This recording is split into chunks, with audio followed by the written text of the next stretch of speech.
So if, Brittany, if you want to start the meeting, that would be fine. Okay.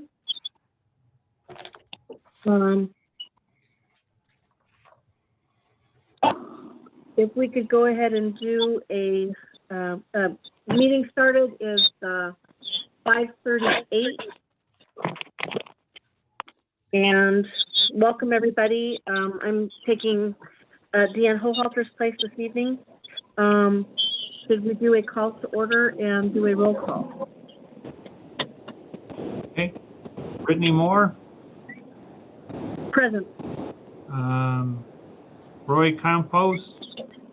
Absent. Thomas Dolan. Present. Jeff Mattson. Present. David Rand. Present. Roland Rogers. Absent. So we have 4 present. We have a quorum, Madam Chairperson. Okay. Is now an appropriate time to excuse those absences? Yes. Yes. Roy had given me a call, and Deanne had also given me a call. Do we need a motion for that? Yes. I'll make a motion that Deanne and Roy are excused. I did not hear from Mr. Rogers. I heard from him and he was running late. He thought he might be here at 6, but he wasn't sure. I'll second Okay. that motion. Okay. I would prefer to excuse all 3 of myself. Yes. I agree with that. Okay. Okay. All in favor, say aye. Aye. Aye. Aye. Aye. All those opposed? Okay. A motion has been made for 3 excused absences for this evening for Chairperson Hohalter, Commissioner Compost, and Commissioner Rogers. We can move on to the approval of the minutes from September 15th of 2020, the special meeting. What is the desire of the Planning Commission? I had a couple of changes that I mentioned to Mike a few minutes ago. He had showed Roy Compost and Bud Rogers as being excused, even though they actually were present. So he just needs to delete the excused word beside him, and then everything else I thought was okay. Okay.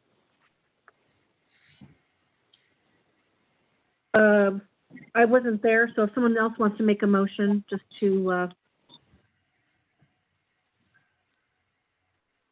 approve the minutes. I move we approve the minute as corrected. Second that motion. Okay. A motion has been made by Commissioner Mattson and seconded by David Rand for the changes of September 15th on the absences marked excused when the commissioners were actually present. All those in favor say aye. Aye. Aye. Aye. Aye. All those opposed? Okay. Motion has been approved. It's been made by Commissioner Mattson and seconded by David Rand for the changes of September 15th on the absences marked excused when the commissioners were actually present. All those in favor say aye. Aye. Aye. Aye. Aye. Aye. All those opposed? Okay. Motion has been approved. It's been made by Commissioner Mattson and seconded by David Rand for the changes of September 15th on the absences marked excused when something strange happened. Oh yeah, my fault. Okay. Okay. Staff, you have. We're going to move to the active agenda. Discussion on the wireless communication facilities. A and B, discussion of wireless communications facilities franchise regulations. Staff, would you like to start us out on that? Sure. What this entails is now we're moving to what's called 5G small cell wireless facilities. And what that requires is that jurisdictions look at their codes, and the small 5G is different than the existing facilities that you see, the large tall towers. Now the 5G will be smaller towers. There'll be antennas on light poles and telephone poles and other poles, and they're close together, so you'll see a lot more of them. But what has happened is the Federal Communication Commission has said and required that basically we make our right-of-ways available for these 5Gs. And it also, as I put in the staff report, gave us shot clocks. So basically saying if we have a new wireless facility, we have 90 days to approve it. If it's a co-location, we have 60 days to approve it. If they just need like a right-of-way permit, we only have 30 days to approve it. If they need a franchise agreement, we have 120 days. These are all by federal communications, so they're pretty well applied. They have gone through some court hearings. In fact, they just finished up with the Ninth Circuit Court of Appeals on these rulings, and there is, as I can show you here, a fairly thick document. I think it's 116 pages that deals with just 3 of the rulings. So what they have done is they put this shot clock in. They put fee schedules for us that we can't charge more than $500 for a permit for one of these things, or if it's a co-location, it can only be $270. It's pretty stringent type things, and they've done this because they say that the 5G is the communication, and it's communications based on statewide and nationwide facilities, and they want to make sure each person is able to get access to those 5Gs, and they don't want local governments to hold them up.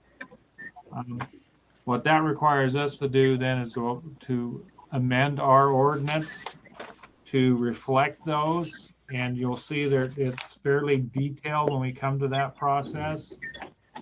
We did use part of our original ordinance, but we're also updating a lot of stuff.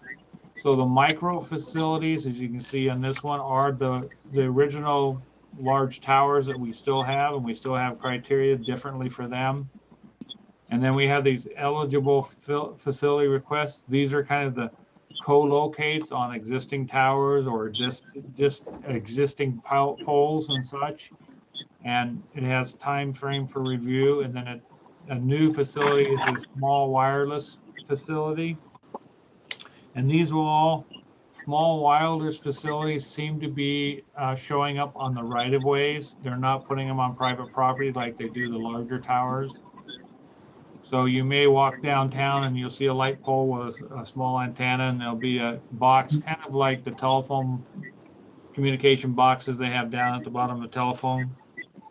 So there'll be, new type stuff. There was concern about appeal and how that will impact them, I believe, and I haven't read it yet, that the Ninth Circuit said, aesthetics is not something that the FCC can tell you can have or not have. But the issue is if you do have aesthetics, you have to apply that to everyone. So if you say these communication towers have to have a certain extent, you have to do that like with Puget Power's light poles or CenturyLink's telephone poles. Anybody else's equipment that's on a right-of-way has to be treated the same way. So that may require us to, at a later time, to look at design standards for along the right-of-way. So you see that we have a whole series of definitions. Just to go through some of them. So like co-locate, that's where we're adding more than one on a facility. Micro facility is the larger wire communications. Small wireless facility has the same meaning as defined in this 47 CRF. And that reason that being is that changes, and every time that changes, we have to comply with it. So it's easier just to reference them. So when they change it, we're up to date. And that just means we'll have to, as part of our ordinance, keep constant on what those, and the reason they're changing is because technology changes. These small wireless may get bigger, smaller if we go to, I don't know, 6G, 7G. That's a lot of future stuff that I don't know about. One of the things is transmission equipment. Basically, that's that equipment that goes with the tower, with the antenna. The antenna on these tend to be small, but the equipment facilities usually are fairly large equipment cabinets. So you'll see those on the right of ways. And I'm just hitting the kind of the highlights. If you have any questions as we're going along, please let me know. Let's see here. So I had a question about the decorative. Back a few pages, it talks about that decorative, what are you on, 45? General provisions, Uh-huh. and it says something about,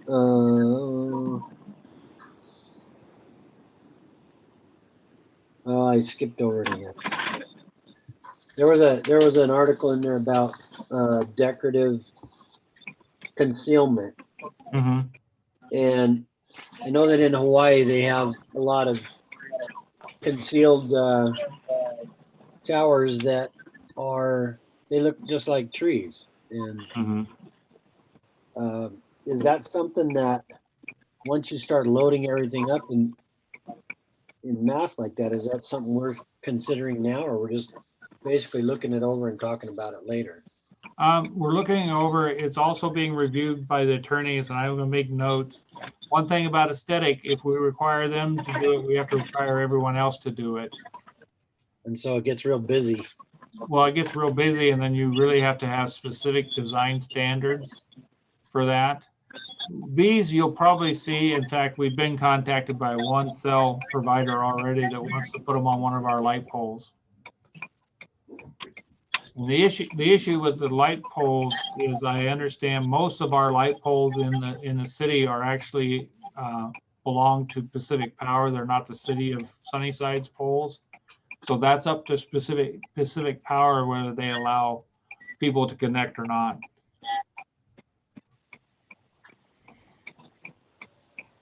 Okay, so micro facilities, that's the existing one. This is kind of similar to what You mean macro? Excuse me, macro. I apologize. I'm getting ahead of myself. Macro, so these are the larger facilities. This is somewhat close to what we already have. I kind of marked up our existing ordinance. So when we're looking at them, some of the criteria we look at to see if it meets comprehensive plan, those type of things. Most of these are not within the right of way. They're either on private property. I believe we have one on our one of the water towers, so they may co-locate. One of the issues I talked to today to the our city attorney is, years ago when I worked for a county, one of the issues was there was a court case dealing with a ham operator that said basically 60 feet or less shouldn't be regulated. So I'm asking him to look at those. So these areas in here may change where we, the minimum is 60 feet instead of 45 or 35 feet. I just want to make sure we're not unconstitutional when we're requiring these.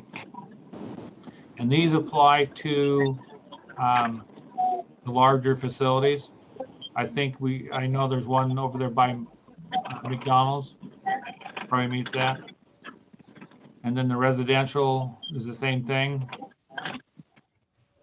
And then, we're looking at priority locations of micro facilities, co-locating them as we're promoting, as we are with any facility. So if somebody wants to come in and put up any kind of communication facility, we'd like them to co-locate on an existing tower, existing pole or something. So we don't have a lot of poles in our neighborhoods. And then you can also look at screening and camouflage in this one. This would be more what we were talking earlier about Hawaii and having them look like trees and stuff. The larger ones you can still apply some of those aesthetics to. Okay. And then fencing around those. And then basically appeal to Superior Court. And our attorney is currently looking at that to see if, in fact, we should do a different appeal process.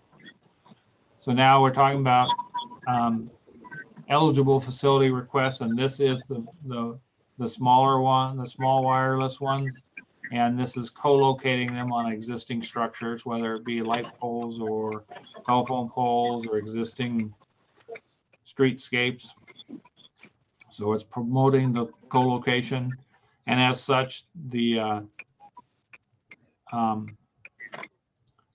it would be part of the probably franchise agreement and some other permit agreements. We're not sure exactly how those permits will work, because what this is there's actually two permits involved in this. One is the planning permit to allow that to be there, and then would be a public works permit to allow it to be on that right of way at that location.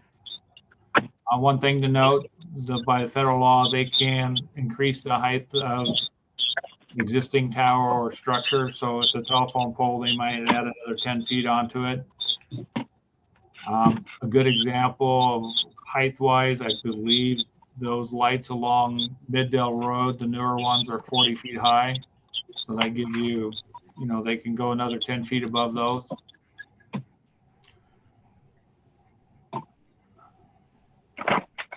And then the transmission equipment, that's usually they see in the right of way, that's the big issue. The antenna isn't so much, it's that big box that's on the sidewalk, and make sure it's not blocking. And then we have to create an application. And then here's that time frame. We only have 60 days in which to approve that application. Yes, sir. Talking about poles, just as example, the poles along Midvale out there. Who's responsible for doing an engineering review to see if those have extra strength built into them to carry more equipment? The applicants would have to provide the engineering to us that pole itself would handle the existing weight. And that would be true with any co-location. They would have to show that the existing structure would handle the additional weight and would not impact it. And are those poles out there owned by the city, or are those owned by PP&L? No, they're actually owned by the city because it's in REA's district, and REA doesn't have their own light poles. Okay. So we own the ones along Middale, and evidently there's two out there by I forget what the name, but it's behind the Shell station there that developed that outpost. Huh? Out by the outpost. Yeah, and there's two lights there that we actually own because it's in REA's district also, and then all the rest of the light poles are Pacific Powers. Okay. And I understand Pacific Power is not playing well or allowing people to be on their poles. So we'll see how many we have. We may have a lot of new poles if 5G when it comes. So tolling, the time review, what this is if there's particular things in the application that's not complete or we need additional information, it gives us a chance to put the 60 days on hold and get that additional information. Going back to the poles, now does the city have the list of poles that they own, and are they located in a lot of residential areas also? No, most of our poles that we own are in commercial or industrial zones. So they would be Pacific Power poles that are in the residential areas. Yes. Wow, that's a problem. And we don't have control over them, except if somebody wants to put a communication facility on there, they would have to get a permit through us.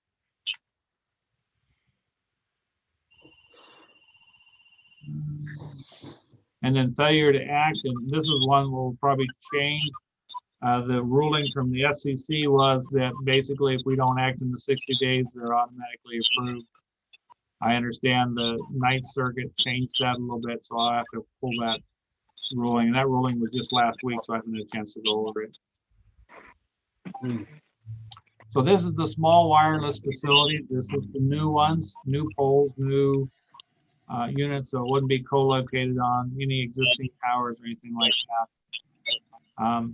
So we would encourage a pre-application meeting. One thing to note in the FCC rules, they're saying if you do a pre-application meeting and they have their application, that starts the 90-day review period. So we have to be real conscious on when we actually get an application. Under our normal permit process, we determine it's complete. We send them a letter, it's complete. Under the FCC process, it's deemed complete when we get it if everything's there. We don't get a chance to review it. We just think that, oh, everything's there, so it's deemed complete. So we'll have to really keep an eye on these and keep a close look as we go through the application process. I don't think the 60 and 90 days are going to be a problem, but you know, if somebody's on vacation, those type of things, we need to make sure we have good ways of keeping track of those. So we'd have to create an application. So basically, this has kind of criteria. You can't put them on trees. You know, you have to be within 50 feet of proposed project area. You know, a lot of these things will have to be looking close because our right of way have quite a bit of different equipment in them, and so you have to make sure that this communication doesn't affect like our communication for our water meters or other things. So there's quite a bit of background work that has to be done when they're locating those, and we have to specify those in our rules. So when they do decide to make application, we have our rules all laid out of where you can put it and how you can put it. Because, you know, you don't think about it, but like ADA ramps, all those type of things, you want to make sure that not impacting your trees, you know, digging down in the root balls or anything of that nature. So all that has to be spelled out so they know what their criteria is. That's why you'll see a lot of stuff in here that's not normally in an application when we talk about a particular use. So Mike, we have 90 days from what date, or from the date we put the application in? It's 90 days from the time that, so if they submit an application and they have all the stuff that goes with an application, the day they submit it starts that clock. Normally in other permits and based on state law, if we get an application in, we have a chance to review it. And if we review it and say, okay, everything's complete, and it takes us 3 days to review it, the date we determine it's complete is the day it starts the shot clock, for a better term. So this one is basically when it lands on our desk and it's complete, that starts, whether we look at it or not. Okay, so our purpose as commissioners is to review the wording and discuss it and make changes for legal, correct? Well, make changes as you see may be necessary. There will be some, like I say, I sent it to our legal counsel too, and they're reviewing it, and they'll have a few changes. And those will base on the federal law and stuff. Because I think I got everything, but I'm not an expert. Okay. So I know it's kind of boring going through this, but just to talk about it, it is a fairly more technical ordinance. And the reason being, like I say, it's the FCC makes you provide everything up front a lot more than we do for other ordinances. And then the review criteria on this one is strictly based on where you're locating it and how it impacts other equipment in that right of way. And I think, you know, most of the rest of this, like I say, is just review criteria, consolidate permit. So they have talked about in the ruling that basically if they can bring a permit in for 5 towers at a time, and the fees and everything is based on the 5 towers. And the idea is they, you know, they have to put so many of these in that, you know, they'll be ready for 5 and here's a batch and go forth. So we have to review all 5 of those in that 90 days, not 90 days for each one. So they, now when you talk about the small, the smaller towers are using telephone poles or, you know, the Pacific Power poles, and you said that Pacific Power is out, that it was mentioned that Pacific Power was having a problem with this. They don't play well with others, yes. Yeah. Doesn't like Spectrum already use their poles for cable, and I mean, I see them everywhere up on poles all over the neighborhoods. Yeah, And and we kind of talked about that today. A lot of that is, 20 or 30 years history. We're talking about new locations on poles. The Pacific Power just wants to keep stuff off their poles, so when their electricians go up and work on equipment, they're not fighting other equipment to get up there. right, that makes sense. It's more of, I think, more of a safety issue than anything else. So if they can't use a pole like in a neighborhood, I know a lot of people up here have an issue with connectivity, and they if they're not going to use their poles for this 5G, would they be looking at putting in new structures for, like new poles to put the small cell on? Yes, So then you would see these happening around neighborhoods then, instead of, right. And they will probably be a lot smaller and a lot less intrusive as the existing power poles and such. Because they're not, the antennas are not real big and they don't need a lot of support structures. yeah. As I say, the communication box is probably going to be bigger than anything else. And that's always down low, you said? Yeah, usually a communication box is basically on the ground. But it stays in the right of way, the city's right of way instead Yes, of, yes. And the issue is the FCC and Congress have said, a lot of our rules are preempted by that because this is a issue of internet or statewide and United States wide type information. I forget exactly the wording of it, but basically we can't stop this interstate commerce. well, and would it be, I see a lot of boxes going in outside.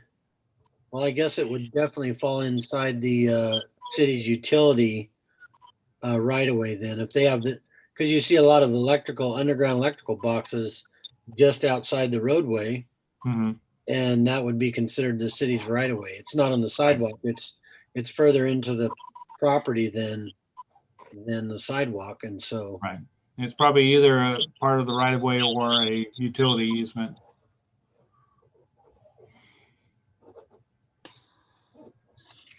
Okay. So if we had them decorate their stuff, then Pacific Power would have to decorate all theirs, huh? Yes. Yes. Here's some of the design and concealment standard for small wireless that may or may not change based on the attorney's review. Right.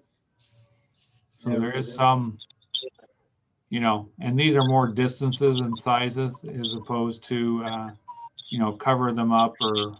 Sure. So, and a lot of these are based on what the feds say we can do. Okay. So there's quite a bit of those, as you can see. And one of the reasons, like I say, your ordinance has to specify those. And this ordinance is based on a top niche ordinance, which was basically prepared by some attorneys in Seattle. So hopefully it meets most of the criteria. And like I say, our legal counsel is reviewing it. And then general requirements, as we go through all those, I won't specifically read them. You can read them, but it's different requirements.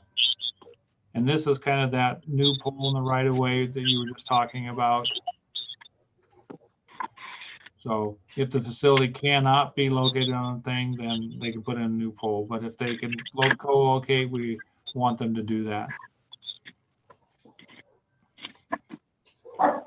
And then we have this appeals, basically going to Superior Court, and that one will probably change based on legal review. And then I included some information, general information from Associated Washington Cities and Association of, I don't know what they call them, but they're basically the association of all cities in the United States. So just some issues and problems and kind of the stuff to look at. This is mostly just for information. And this is MRSC, and that's Municipal Research. And that's a group that provides information for cities and counties throughout Washington on different issues. So they have some of that, and you can kind of see on this one what an antenna looks like. It's just, there's not much to them.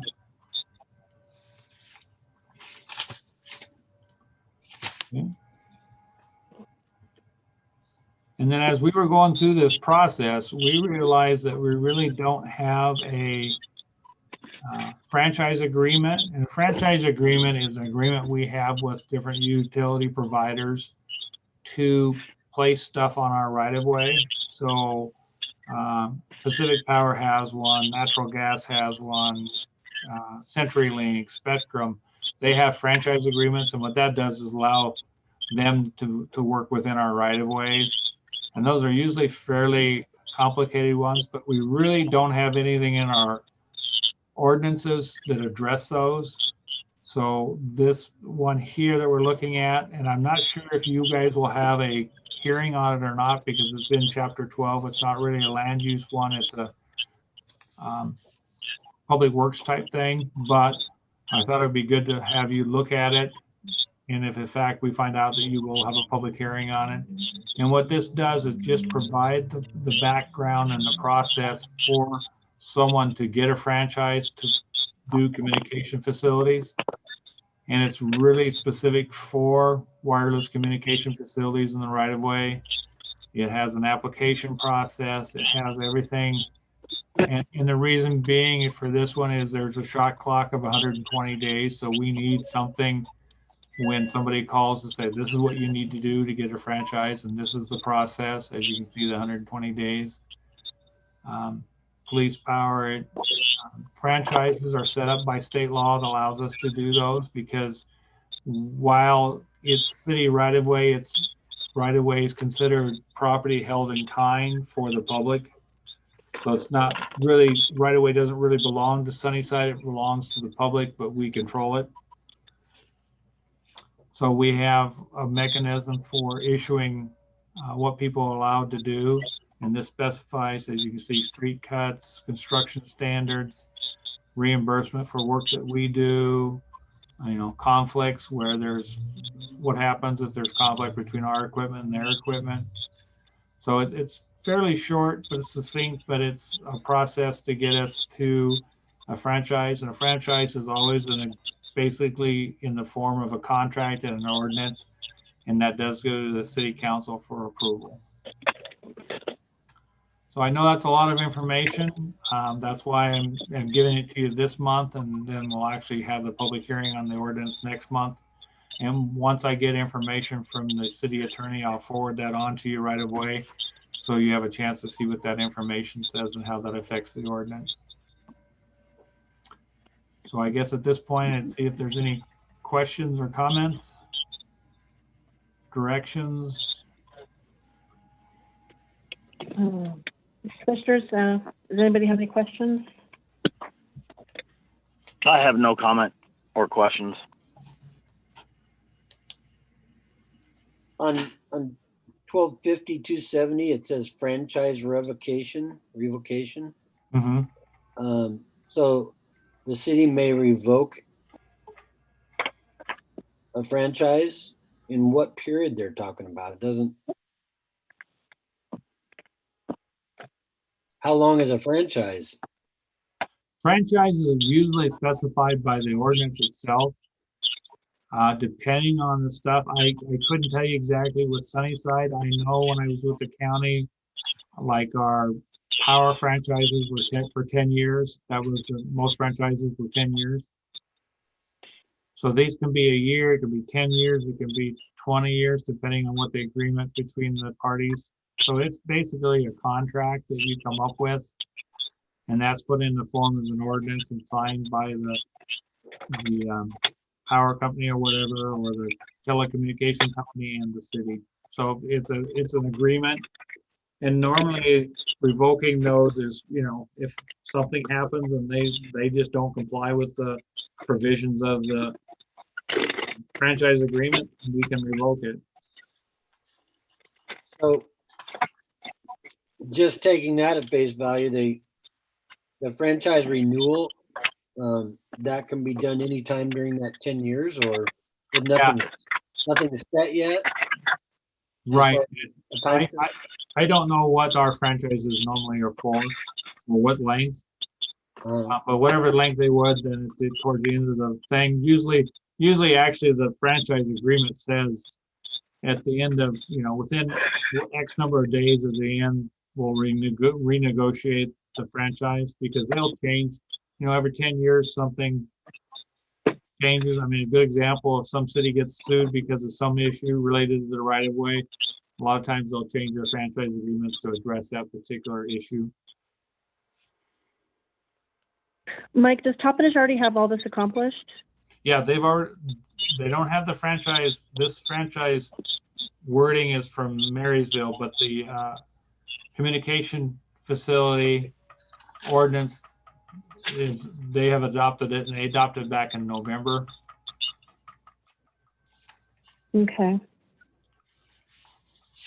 And this one has some minor changes for Sunnyside, specifically the zones and that kind of stuff.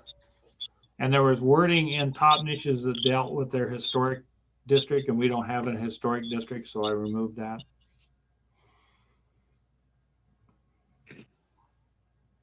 Okay. Are there any motions that we need to be made at this point on this? I guess I would just look for consensus of moving it forward to public hearing, or does we need another workshop on it, or what's the pleasure of the planning commission related to this ordinance? If we do a public hearing, we've got to be set up to have people call in and make comments, correct? And Yes. And email questions. Yes. All our meetings are set up so anybody can, we publish the agenda so anybody can actually come into the meeting if they want. Okay.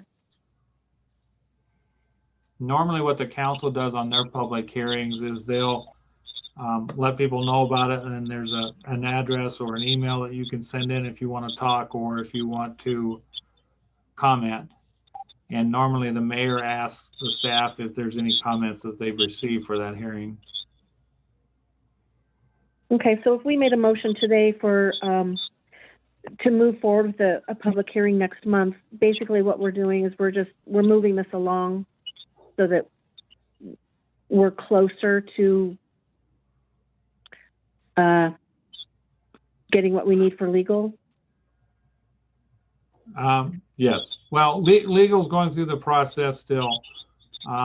So hopefully, and they said that probably Monday of next week, they would have the information back to me. So I would get that to you also if there's big changes that need to be made. Mike, do you need a motion to say a hearing next month is okay, or do you just kind of need, it's okay by me? Probably a motion just to move it to public hearing. That doesn't mean you're approving it. That just means we can do the legal notice and move it forward. Is this not considered a public hearing meeting right now? This is considered a public meeting. A public hearing is one that's been actually noticed as such. So this one is just more of a discussion type thing, where a public hearing is you would take testimony and then decide on the ordinance. Well, I'd like to make a motion. If nobody has any other questions, does anyone have any other questions? I'd like to make a motion to move this to a public hearing for next month's meeting. I'll second that motion. Okay, motion has been made by Commissioner Moore, seconded by Commissioner Rand to move the wireless communication facilities to public hearing next month at next month's meeting. All those in favor say aye. Aye. Aye. All those opposed? Okay, motion has been made. Are you including both items for public hearings at the next meeting, Britton? Well, I'm guessing, Mike, that we would be discussing this again just so that the public can hear some of the discussion, and then We have two separate documents. do we need public hearings on both of those, Mike? The first ordinance is the one that for sure we need a public hearing on. I'm not sure on the second. Oh, I'm okay. still waiting for legal counsel to tell me if I need to have the planning commission look at that. The Because it's franchise really not a regulation, land use issue, it's a right of way issue. Okay, so the motion would be made on discussion of Yes. wireless communication facilities? Okay. So I'll clarify that. A motion has been made by Commissioner Moore, seconded by Commissioner Rand, for an open hearing on discussion of wireless communication facilities. and franchise regulations, if you're going to include both of them. Excuse me, wireless communication facility franchise regulations.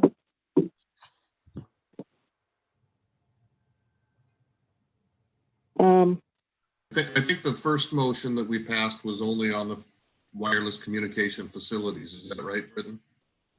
That was the one I was referring to. Okay. Now, the regulations, I can make a motion for that, but I don't know, Did that, do we want to do that far? well, that's what you're waiting for, Mike, from legal is about the franchise regulations. Yes. So that would probably be a good one for next month. Mhm. Yeah, because we won't get it. Also, Mike, I think you indicated that that's almost more of a public works thing and you weren't really sure if it was under our purview for a public hearing. Is that right? That's correct.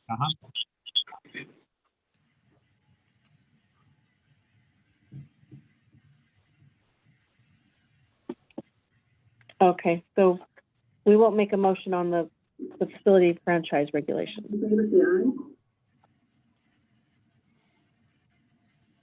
Yeah, only on the facilities themselves.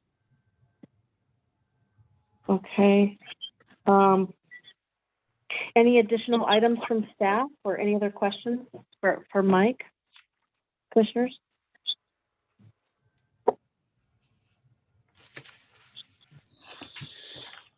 Are you asking for, let's see, on the agenda for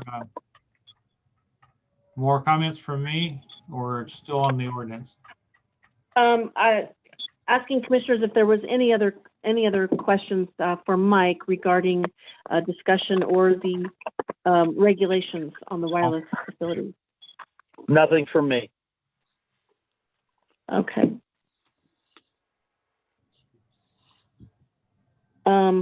Any additional items from staff? Just a couple. We're still working on the comprehensive plan. The reason I didn't bring anything to you this month is because we're working on the transportation portion of it and trying to get transportation or traffic count numbers is becoming interesting because the numbers and the model that they're currently using has a lot less numbers than we used back in 2003 when we did the original numbers. So I'm trying to figure out how that impacts it. We want to make sure the numbers we use are the current ones and that it doesn't mess up when we're looking for federal and state funding. So we're spending a little bit more time on that. And that also deals with, the council has discussed and looking at the impact fees. And if they do, that's not saying they will do it, but they want us to look at them. So we need to make sure that our capital facilities and our transportation sections of the comprehensive plan are a little bit more robust so that we can look in and create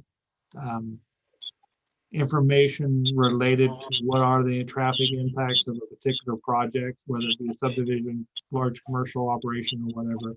So we can kind of calculate what those impacts will be.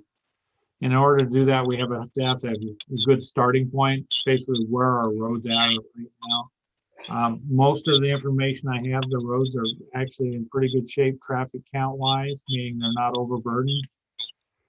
It's kind of interesting. The traffic counts on the interstate have almost doubled since the 2007 comp plan. So that we're seeing a lot more freeway traffic coming through here. One other item was last night, the city council considered the accessory dwelling unit Ordinances, they did vote not to approve them at this time. There is some concerns, and I think it has to do with the having accessory dwellings in the R1 zone up on the hill, and how we will control them from the standpoint of, secondary and third use of that unit. So when the property sells, what do we do? They were concerned that the ordinance just really didn't completely address those. So what they've done is put it on hold. We're going to go back with the workshop probably the first of the year with them and talk a little bit more about that and maybe get some more information on what they want to see. So it may be coming back to the planning commission. But it's not. Well, go ahead. Well, wasn't that something that was passed by the state and we don't have much say over? We just have to put our ordinance into it? Basically, the state has directed us to look at that process. How we do that is up to local governments. And I think what the council wants to do is take a step back and just make sure that the ordinances that, as they were suggested, do it in a manner that works with the city of Sunnyside. They didn't give me a lot to go on, so we'll probably in the workshop get a little bit more information on what they're looking for and what their concerns are. Okay. So that's all the comments I have, Ms. Chairperson. Okay, is there anything else anyone would like to bring up or talk about before we adjourn the meeting, commissioners? Questions or comments? I'm good. Okay, our next regular, go ahead. I'm good. Our next regular meeting is set for November 10th. That date is good for me. Everyone else? Yep. Okay. Meeting adjourned. Time is now 6:23. And everyone have a good evening.